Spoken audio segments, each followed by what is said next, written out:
Since its inception, the Fort Greene Association has served the community by introducing new businesses that have come into the community, by actually enabling organizations to use its 501c3 umbrella while we launch. And some members of the Fort Greene Association have branched off to create other organizations that serve the community as well. When I wanted to start the organization to rehabilitate the park, the FGA was where I went, and it was a committee within the Fort Greene Association. The FGA has been around now for more than 40 years, and that resonates with elected officials. And because we were a committee under the Fort Greene Association, the Fort Greene Park Conservancy, we got a grant, the largest grant the state ever gave to a city park, $350,000 to relight the torch on the top of the monument.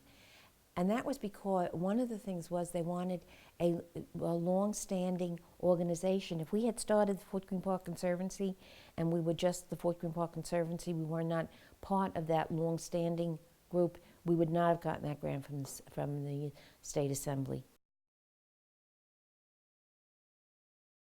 When I opened my shop, I realized that part of the success of the shop would depend on interacting with the folks who live in Fort Greene. I attended the Fort Greene Association the meetings, and I realized that they were as interested in us being successful as we were in trying to be successful. I remember once when the recession was going on, that they teamed with us to make sure that the residents knew about our merchandise.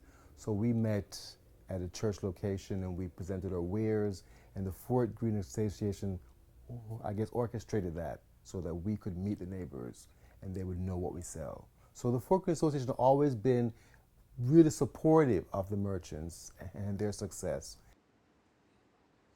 We might not even be here if it wasn't for the Fort Greene Association. I know that when Rebecca and Jessica, were first forming their plans for opening the store, they were looking at different neighborhoods, and the Fort Greene Association had commissioned a survey asking, residents what they wanted to see in their community, and everyone said bookstore. So the Fort Greene Association reached out to Rebecca and Jessica.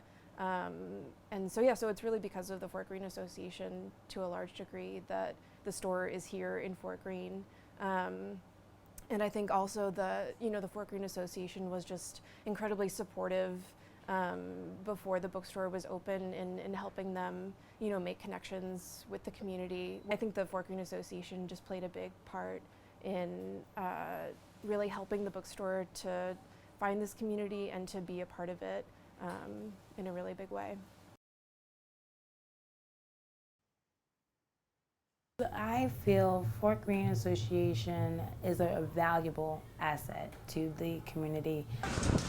University Settlement, myself and our department, which is the Family Enrichment Program within University Settlement, was invited to attend a meeting by the Fort Greene Association that was focused on programming for children and adolescents.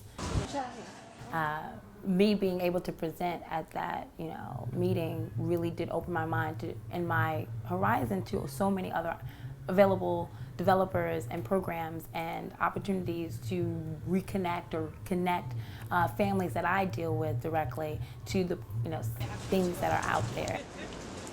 And so I was very grateful for the Fort Greene Association, because that wouldn't have happened. We wouldn't have been able to connect with so many families. We wouldn't have been able to really speak with other individuals and partners and develop stronger partnerships for the communities that we both serve, and making sure that we are able to do full service programs. I feel like we need an organization to bring the community together. I mean, that's the great thing about having a neighborhood organization or association, is that first of all, you get to know a lot of people in the area.